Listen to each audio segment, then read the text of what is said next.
Before I proceed any further, I want to acknowledge the incredible momentum set by General Hawk and the strategic transformation needed to meet the evolving threats of today and the emerging challenges of tomorrow in cyberspace. General Hawk was a strong leader with a deep knowledge of the art and science of cyber warfare, hard-earned over 3 decades of service to our country.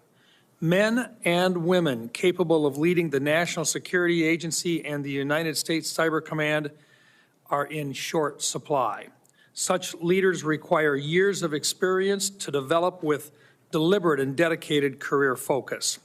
To put it more directly, we do not have enough of these types of leaders, and a loss of any one of them without strong justification is disappointing. The departure of General Hawk is a loss for our nation, but will be a tremendous gain for any private or public entity where he decides to lend his expertise and leadership. I wish him Godspeed. That said, as our adversaries watch this hearing, it will be clear that no matter the scenario, our cyber mission forces are ready. Lieutenant General Hartman's presence is more than just an annual congressional activity.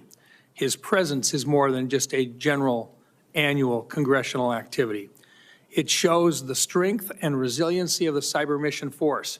It is a testament to how much this command has matured since its inception in 2009 and the steadfast nature of our military, civilian and uniformed, to step up and fight when the nation needs them. It also reflects the absolute importance of the dual hat arrangement. In the face of unexpected change, there remains tight integration of cyber and intelligence operations thanks to alignment under a single leader. Such an arrangement remains paramount in future decisions of General Hawk's formal successor. I have had the pleasure of working with Lieutenant General Hartman in his prior role as Deputy Commander of the United States Cyber Command, and I am confident in his ability to lead these organizations through this transition, maintaining the combat capability of a force that operates in an environment of constant change. He is one of the few with a strong understanding of this domain, built over decades of experience. The importance of the cyber domain cannot be overstated.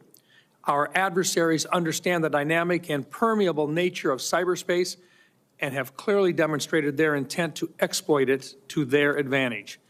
General Hartman, as we discussed in detail during our closed session, the threats our nation faces in the cyber domain have only intensified since we last convened for an update from Cybercom a year ago.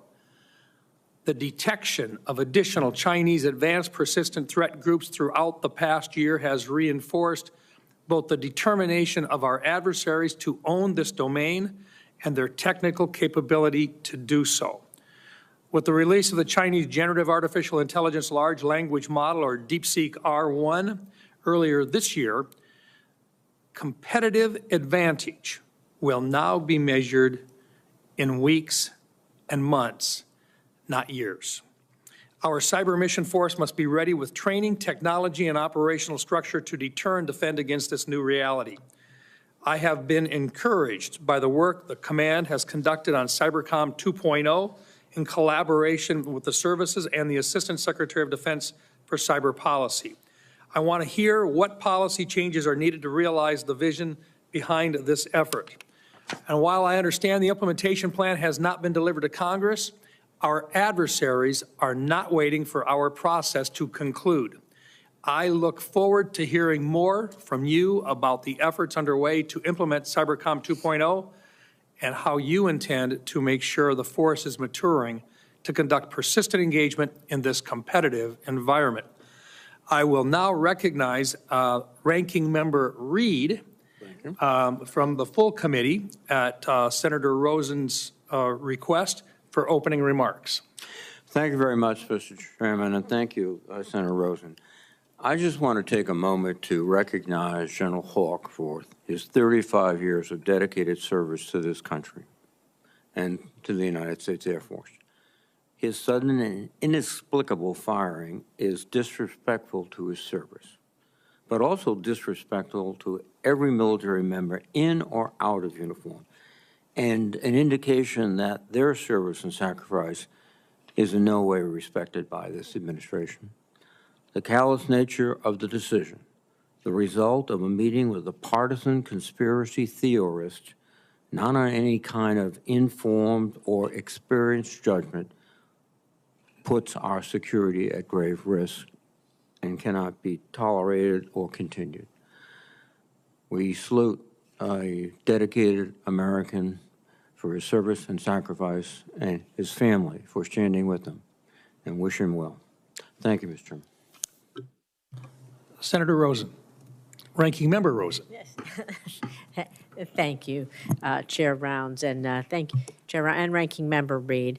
Of course, this is such an important hearing, and I appreciate General Hartman, our meetings that we had yesterday, and your team, all of your service, your commitment to the mission, and on the success, because that means that we're all kept safe. And you're also here on very short notice, as we've all been talking about, and we appreciate that as well. And so I look forward to continuing our conversations and our continued partnership to ensure that success. And like my colleagues, I want to begin by addressing a matter of significant concern. The sudden and inexplicable firing of General Hawk, a trusted and dedicated Air Force officer for over 34 years, a true patriot. His abrupt and unjustified removal was conducted in the dead of night, with absolutely no consultation with Congress, the full committee, or this subcommittee. And, according to press reports, it was at the request of a private individual outside of the government, outside the chain of command, who has a long record of peddling in vicious conspiracy theories.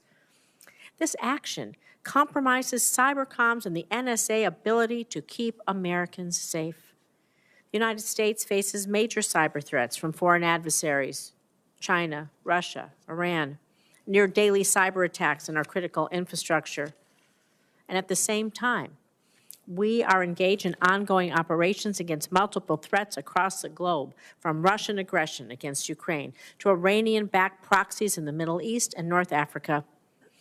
Given the dangers facing the U.S. and our troops, it is inexplicable and unconscionable that the President would, at the mere request of an online provocateur, remove the leader of Cybercom completely without cause, and in doing so risk undermining vital intelligence operations.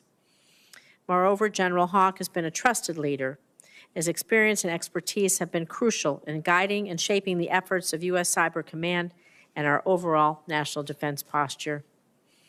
At a time when our adversaries are constantly evolving their cyber capabilities, whether it's from state actors like Russia, China, Iran, or North Korea, or non-state actors with nefarious intent, leadership, continuity, and clear vision are more critical than ever. Cybersecurity and cyber operations are not and cannot be a partisan issue. It is a national security imperative, and the threat environment, as we all know, continues to intensify every single day. We must maintain experienced leadership to counter the ever-evolving cyber challenges facing our country. As members of this committee and the full committee, we must demand clarity from the administration about the rationale for this decision, and we must not rest until we have answers and accountability from both President Trump and Secretary Hegseth. This afternoon, though, our focus will be on our nation's cyber capabilities and how Congress can help support the critical work that Cybercom personnel do every single day. I might say 24 hours a day, 24/7, 365.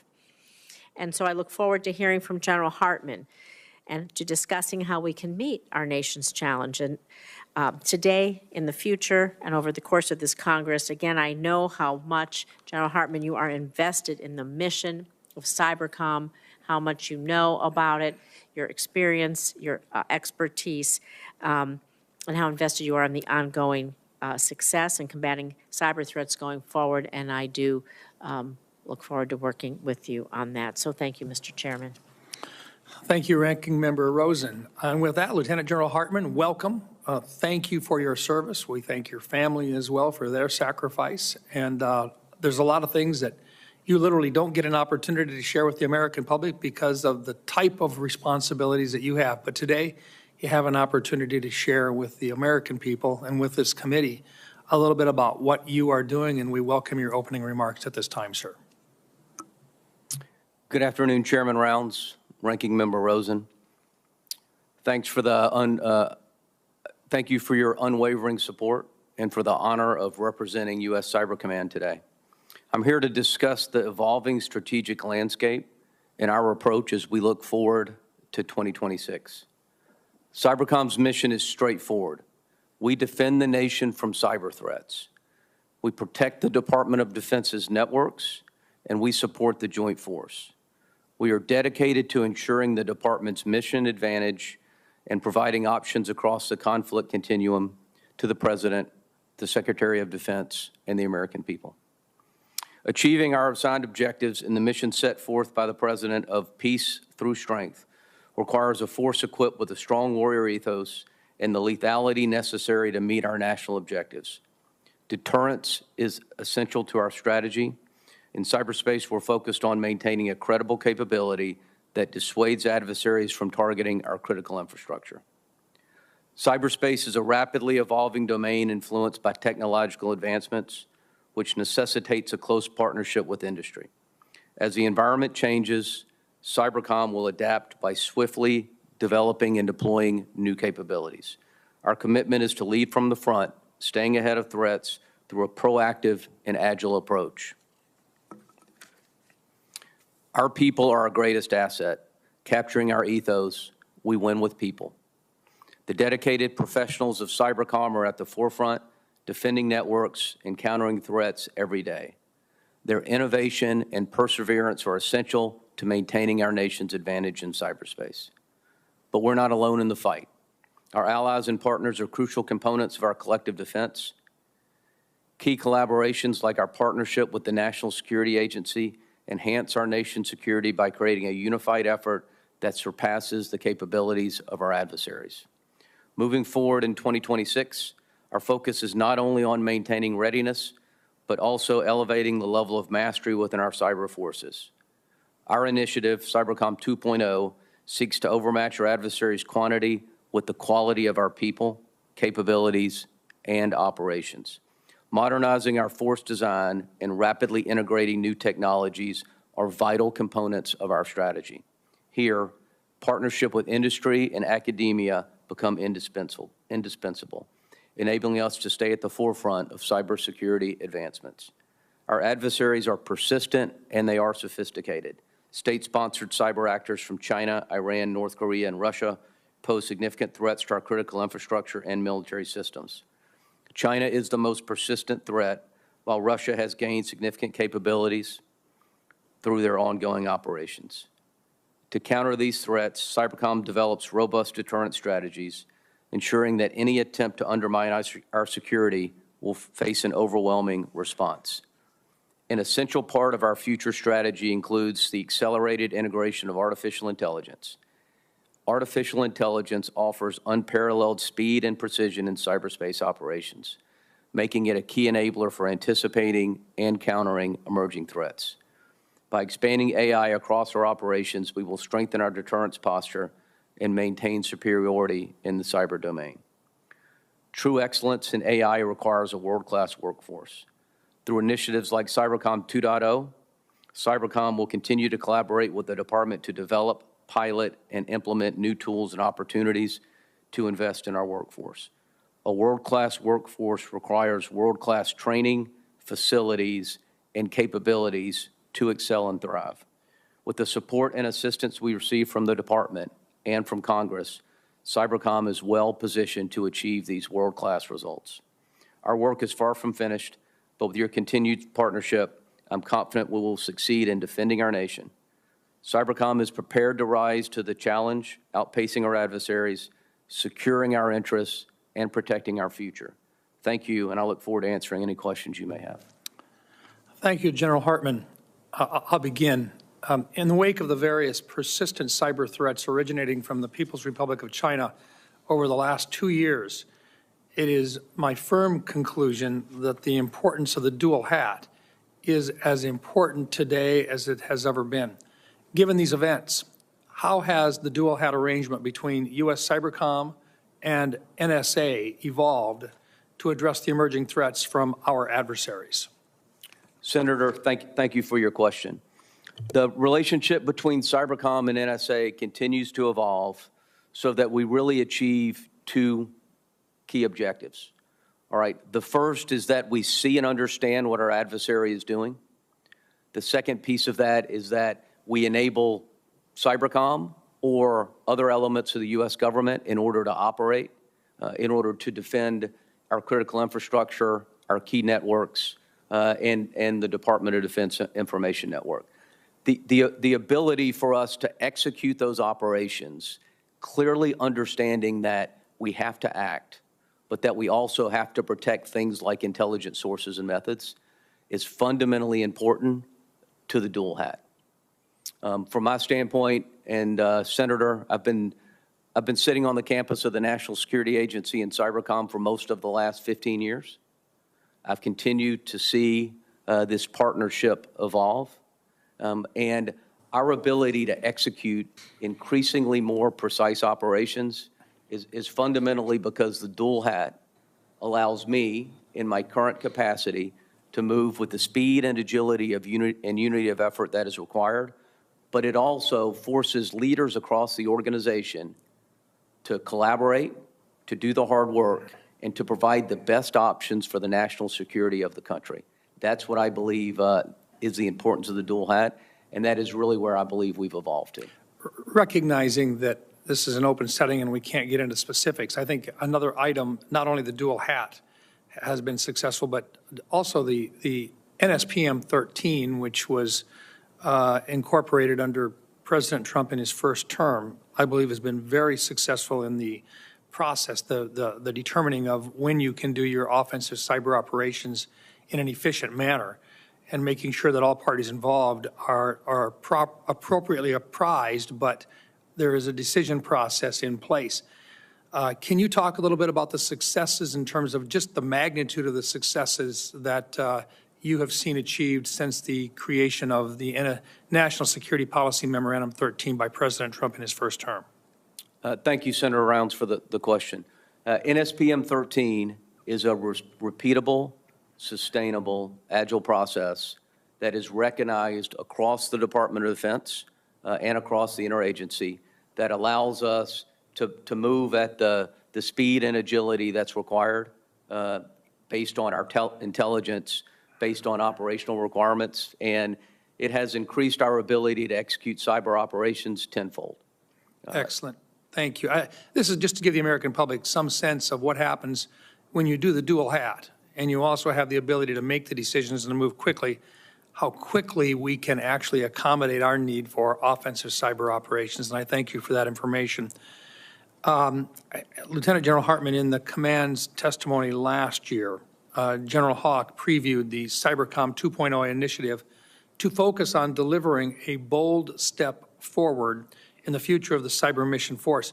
What is the status of this effort, and what are the major recommendations of this plan? Chairman Rounds, thanks for the question.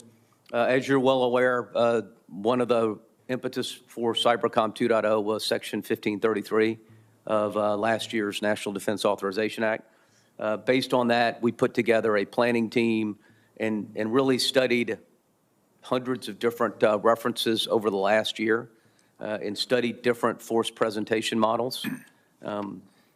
We briefed the recommendations of Cybercom 2.0 to the last administration, and the Secretary of Defense approved it. We briefed this to the new Secretary of Defense, who asked us to work the implementation strategy that we were previously working on a 6-month timeline down to 45 days. And so we brought a operational planning team together, or really what we called a cross-functional team. And over the last 45 days, we've submitted a series of recommendations that we have concurrence generally from across the services and across the department, which honestly is pretty extraordinary in a 45-day time period for us to get that level of consensus. Those recommendations are really built around how do we improve talent management in the force? How do we improve advanced training in the force? And how do we improve our ability to innovate and bring new capabilities to the force at the scale and speed that we need to compete with our adversaries? That seems relatively simple. It's about 80 pages. We've delivered it to the department. The department is going through a very reasonable process, and we're pending the results of that feedback from the department, Chairman. Thank you, General. Ranking Member Rosen. Well, thank you. I want to talk a little bit maybe about policy challenges. So as we continue to evolve and develop our cyber capabilities to address the emerging threats, it's clear that there's a number of challenges, both within the Department of Defense and across agencies, that can impede everybody's progress. And so I'd like to ask you about these obstacles and how they impact Cybercom's efforts to stay ahead of the growing cyber threat landscape. And so we know that you have many challenges, but based on Cybercom's plan for development, could you speak to some of the key policy obstacles that remain challenges for your operations, both within the Department of Defense and in the broader interagency context? Senator Rosen, thanks for the question. First, I just want to highlight that I think we have made significant progress. One of the things we have discussed previously is the ability for us to support critical infrastructure that is off-DODN, but critical to the department's mission. We do appreciate the support from Congress in giving us the federal labs authority that has allowed us to execute cooperative research agreements. I know that we've talked about Guam being a key component of this, and I'm happy to report that we have executed 6 different CRADAs over the last 6 months with a number of very important critical infrastructure organizations in Guam. And our assessment is we have reduced the threat that those organizations face by about 25%. And so that has been really key for us. We continue to work to better integrate the reserve component into our operations to help secure critical infrastructure. And it is an area where, we think we need both an improvement from a policy standpoint, but we also need improvement from an appropriation standpoint. So we're able to better leverage the reserve component force in order to support some of these critical mission sets. So could you elaborate a little further maybe with the primary sticking points that would hinder that coordination, effectiveness, expansion of our cyber capabilities? And are you taking some steps there, or how can we help as we begin to think about what those policy and appropriations needs might be? Senator Rosen, thanks for the question. I think on the defense of critical infrastructure, there continues to be a key role that a number of different organizations will take. And I don't believe the department will necessarily be the lead, but there are recommendations that we will bring to the committee to how we might better work with organizations like the Department of Homeland Security, certainly organizations like the National Guard Bureau, and we do believe that there are some policy recommendations that will work through the process that will be beneficial. I didn't talk about the United States Coast Guard. The United States Coast Guard has been a key partnership over the last 12 months. We have signed a memorandum of understanding with the Coast Guard. And so as the Coast Guard executes operations under DHS authorities, we do have the ability to support their operations in a case where they have an authority but they don't have the capacity.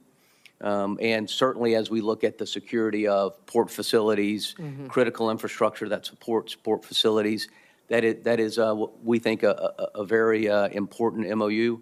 At the same time, if we have a Cybercom mission where we're operating on a facility that is specifically suited to the expertise the Coast Guard brings, they also have the ability to reinforce our operations. And so I do think we've made progress. I think there are additional policy recommendations. Senator, I look forward to working with the committee in order to provide those recommendations. Thank you. I want to talk a little bit about cyber workforce, because you can't do any of this without maintaining a robust cyber workforce. Our defense posture depends on it. We have to be sure that they're capable, that they're equipped, and that they're trained. Like you're talking about, these are our challenges to constantly be training, working on the mission, because the threats are ever evolving. The cyber domain is incredibly dynamic, and achieving mastery is just crucial, and it isn't done overnight. So what steps are you taking in Cybercom to make sure that we're keeping our personnel ahead of the curve? And talk to me about the workforce cuts and the hiring freeze and how that's impacting your ability to meet the mission. Senator Rosen, thanks. First of all, I would like to highlight that over the last year, we've had a number of things that have significantly impacted how we're managing particularly our civilian workforce. The first is the cyber accepted service. The ability to hire under CES has reduced the lag time by 45%, really from over a year to less than 6 months now, in order to bring civilian personnel on board. That has been impactful. We went through a transition from what we call a combatant command support agency from the Department of the Air Force to the Department of the Army. I'm in the Army, but I'm not saying one is better than the other. But the transition, did provide a little bit of friction as we worked from one service to the other.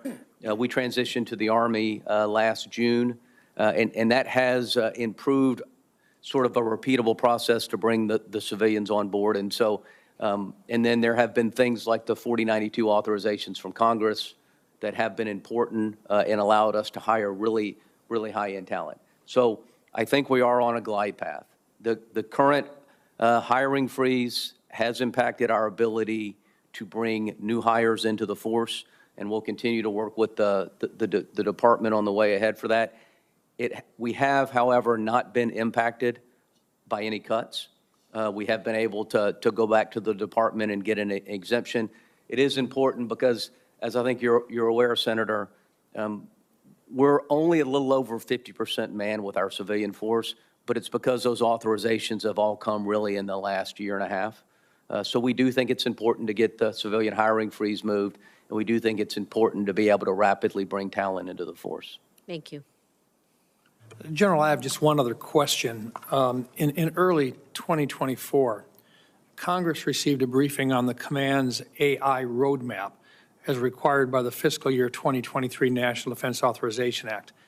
Given the release of the Chinese generative AI model, DeepSeek R1, what steps has the command taken to accelerate delivery of the capabilities and milestones in this roadmap, and what is needed to make certain that we will be successful in this acceleration?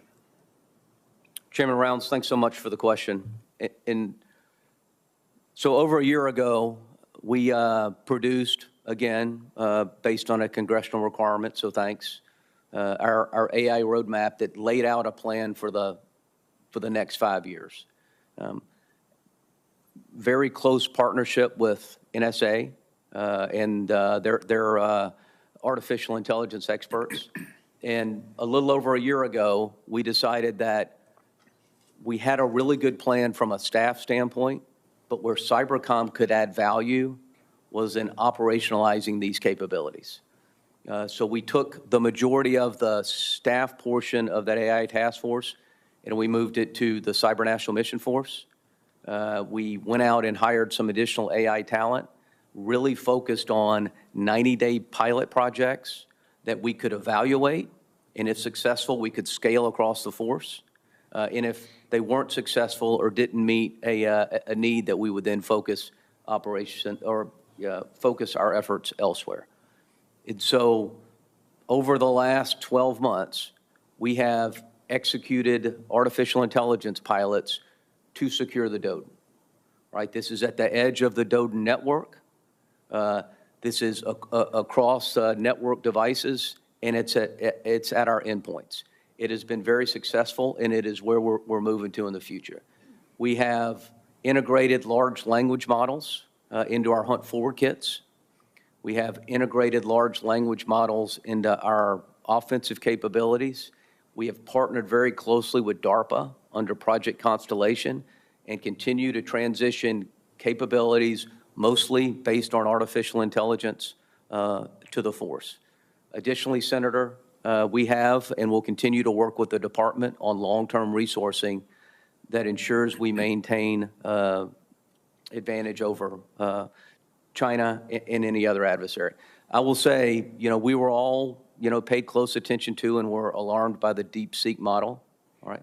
But the United States of America builds the best software in the world, all right? And we believe working with private industry, working across the government, that unique advantage in building the best software in the world will allow us to stay ahead of the Chinese. Thank you, General. Ranking Member Rosen. Thank you. I want to build a little bit on Senator Brown's AI question because we look to the future of cybersecurity. How else do we need, besides artificial intelligence, how do we need to adapt our training and development pipeline to ensure that our human workforce achieves mastery in the cyber domain? And additionally, with the increasing demands on our personnel and the nature of the cyber operations, how else can we perhaps leverage industry or commercial training opportunities to supplement the more specific on-net training that takes place in a classified environment? Senator, thanks for the question. We've talked about Cybercom 2.0, and one of the big ideas in Cybercom 2.0 is advanced training. All right, and right now, Cybercom is very fortunate, and the services have done a very good job in order to present a C2 force. And so the first time in the history of the command over the last year, right, we've reached C2, which means manned 80% in the aggregate and trained to 70%. But as we look at things like artificial intelligence and cloud computing and data scientists and other advanced capabilities, we do think that the model we've laid out in Cybercom 2.0 is really where we need to go.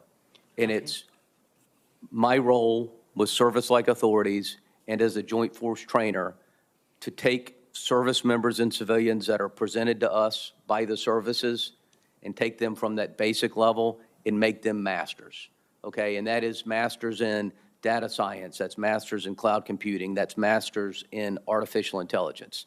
And then immediately take those lessons and feed them back not only into the training base from the services, but also into our operational organization. That is really what the best way that we think we can get after the training part of this.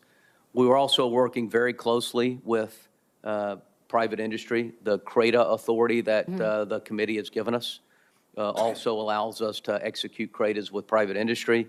And we continue to work very closely with UARCs and FFRDCs who provide us access to really high-end, really responsive talent, particularly as it relates to artificial intelligence and machine learning. Thank you.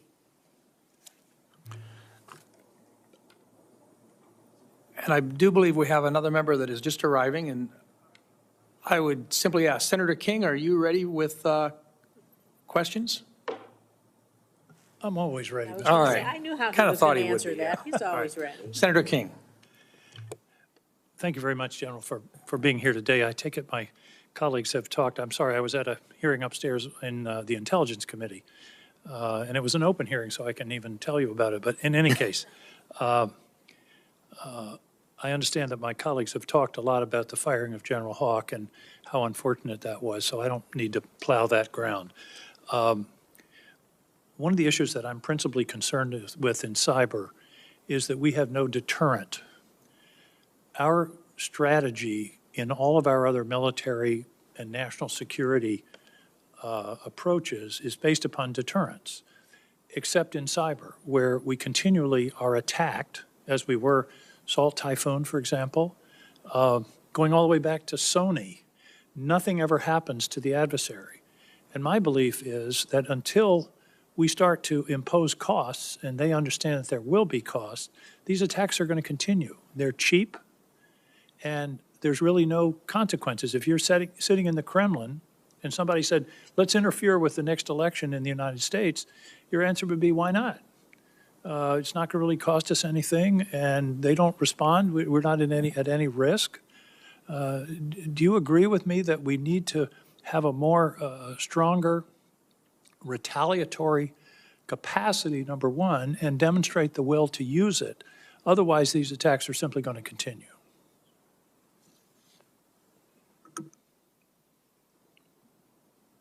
Senator, thanks for your question. It's good to see you again. Yes, sir.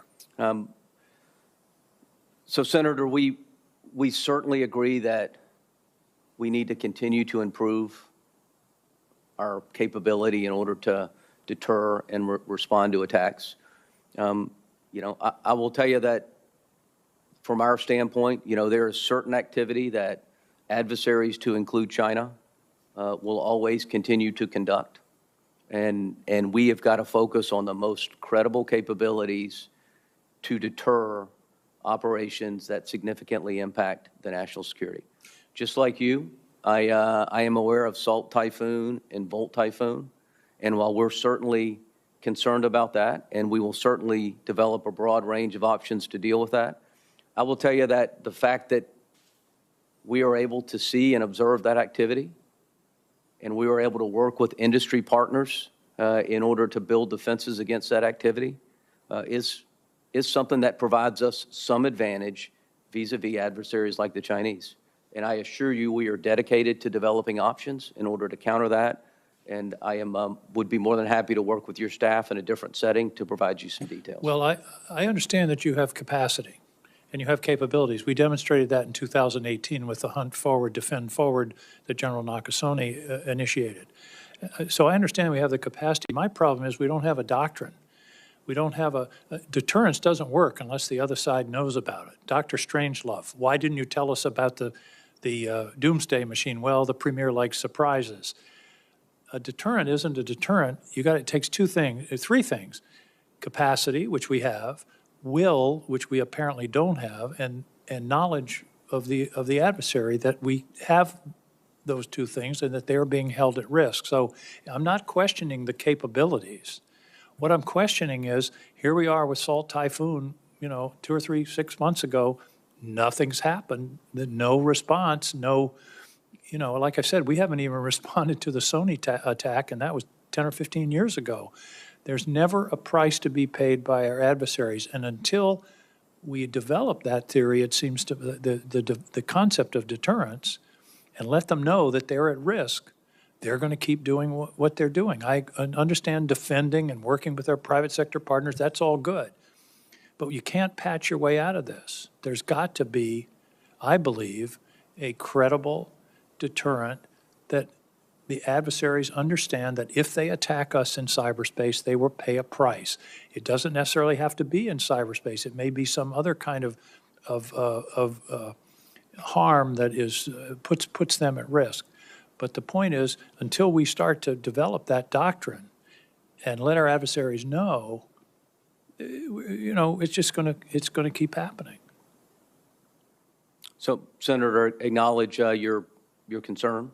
Again, look forward to working with the committee, with the department, and I do think we could provide you some more information in a closed session. Well, I appreciate that. Thank you, Mr. Chairman. Thank you, Senator King. I do have one last question for you, General. And then I will allow Ranking Member Rosen a final question as well. Last year, the Defense Science Board briefed Congress on the status of the Joint Cyber Warfighting Architecture, or JCWA. How is this command addressing the Defense Science Board's concerns about excessive bureaucracy and lengthy acquisition timelines that prevent cutting-edge cyber technologies from being integrated into the Joint Cyber Warfighting Architecture before they become obsolete? Chairman Rounds, thanks for your question. In the 2022 National Defense Authorization Act, Cybercom was given a number of things. We put it under the banner of service-like authorities. One of those was acquisition authorities. The other piece was enhanced budget control.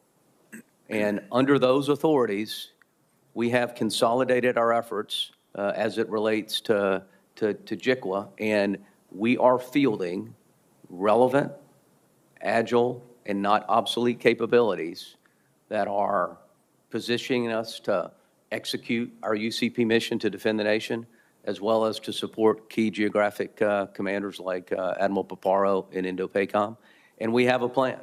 We have a plan to take the 6 programs that are part of JICWA that have currently been developed by the services and to bring those underneath our program executive office, really focused on offensive, defensive, and enterprise level operations.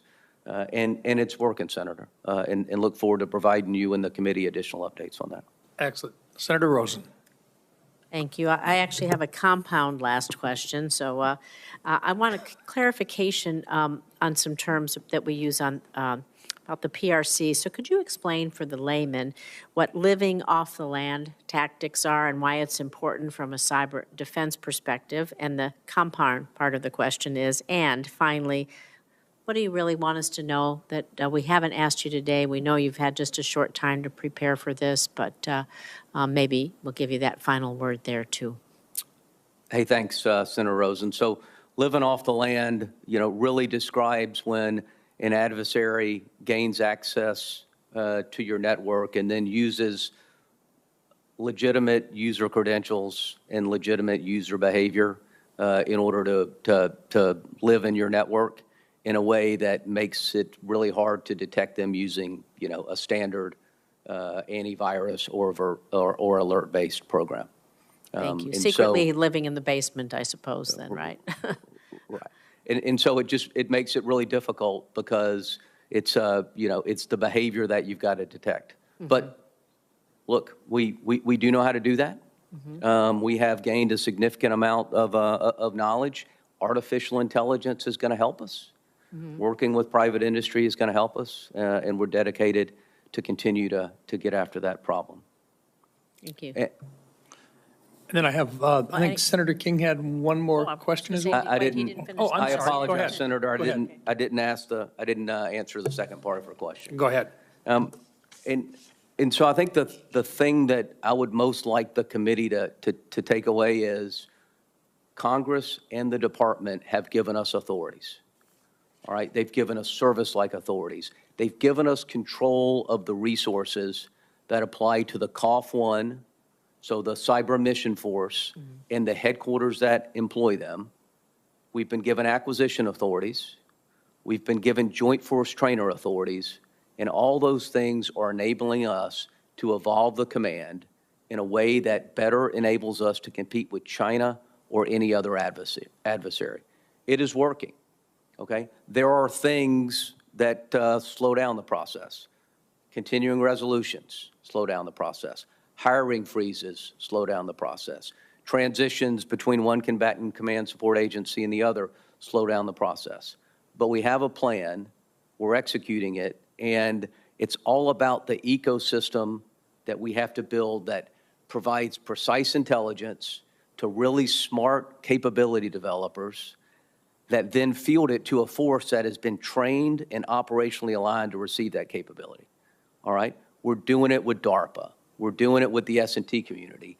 We're doing it with the communities across our services that have significant investments in cyber capabilities. And we're doing it based on operational requirements of geographic combatant commanders like Indo-PACOM and based on Cybercom requirements to defend the nation. And so that's really the message I have here. Those authorities, those resources, they're relatively new, but they are allowing us to really increase our ability to really get after all the things that we've talked about here. Thank you. Senator King. I realize this isn't exactly in your lane, but it's certainly close. You talked in your prior answer about the work with the private sector and alerting them to the threats and to what was going on, and that's very important. But the principal agency that actually has performed that function as an interface between the federal government and the private sector was CISA, or is CISA.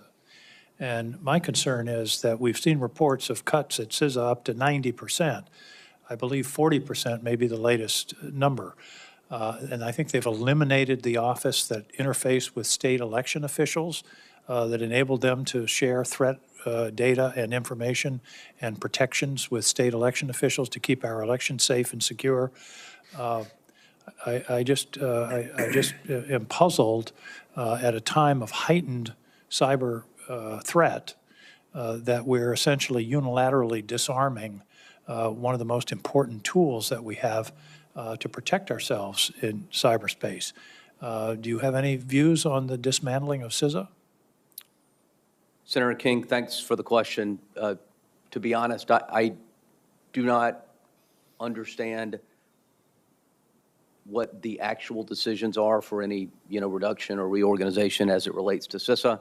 I will tell you that we continue to talk to CISA leadership, and we continue to share information with CISA leadership as it relates to threats that are relevant to their mission for defenses in the United States. Well, Mr. Chairman, I realize that, again, this isn't his lane, but this subcommittee is dealing with the issue of cyber, and CISA is one of our most important tools to deal with that, and they've been very effective. And having worked with some members of the private sector that have worked with CISA, it took years to build a trusting relationship between this government agency and these companies, as well as the state election officials. I remember when that initiative first started, and those state election officials were very reluctant to interface with this federal agency, but they became very, I wouldn't say dependent, but they became very engaged with CISA in the last several elections, and to basically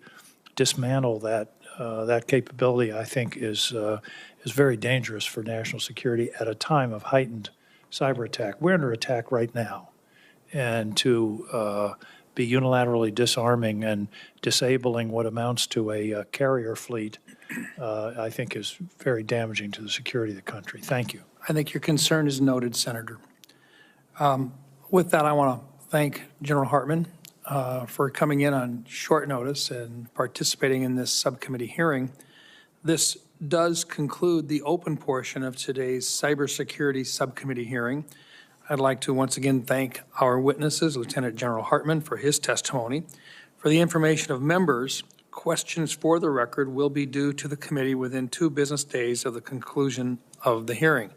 And with that, Senator, any final remarks? Thank you for coming. And with that, then, this subcommittee hearing is adjourned. Thank you, Chairman. Thank you.